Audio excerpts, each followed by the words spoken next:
One morning in Salem, young girls collapsed, screaming.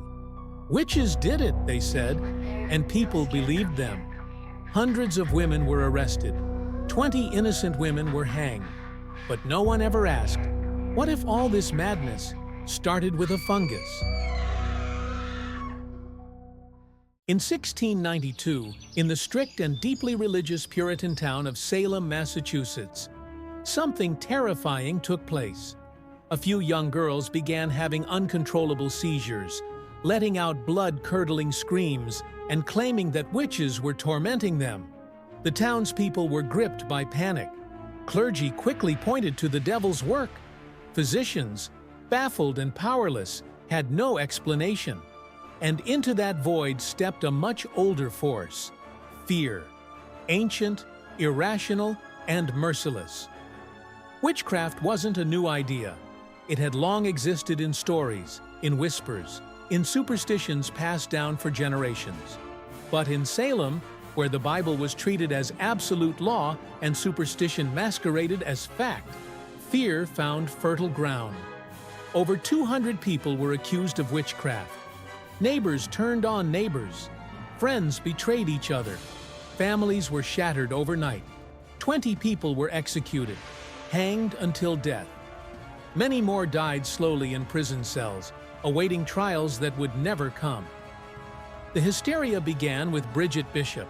She wore red, she spoke her mind, and she dared to own a tavern. In Puritan eyes, she was far too bold, too different. Her execution became the first domino. Soon, anyone who didn't fit the mold became a suspect. Women who lived alone, healed the sick, helped deliver babies. Healers, midwives, widows were all caught in the storm. To be different was to be dangerous. Then came Tituba, a slave from the Caribbean. She was one of the first to be accused. Under harsh and relentless interrogation, she confessed to making a pact with the devil.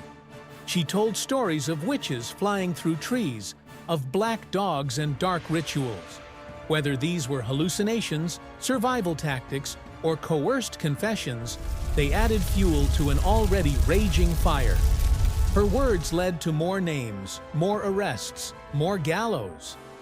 One of the strangest tools used during the trials was something called the witch cake. Rye was mixed with the urine of the afflicted girls, baked into a cake, and fed to a dog. If the dog reacted strangely, it was seen as proof of witchcraft. Logic had left Salem.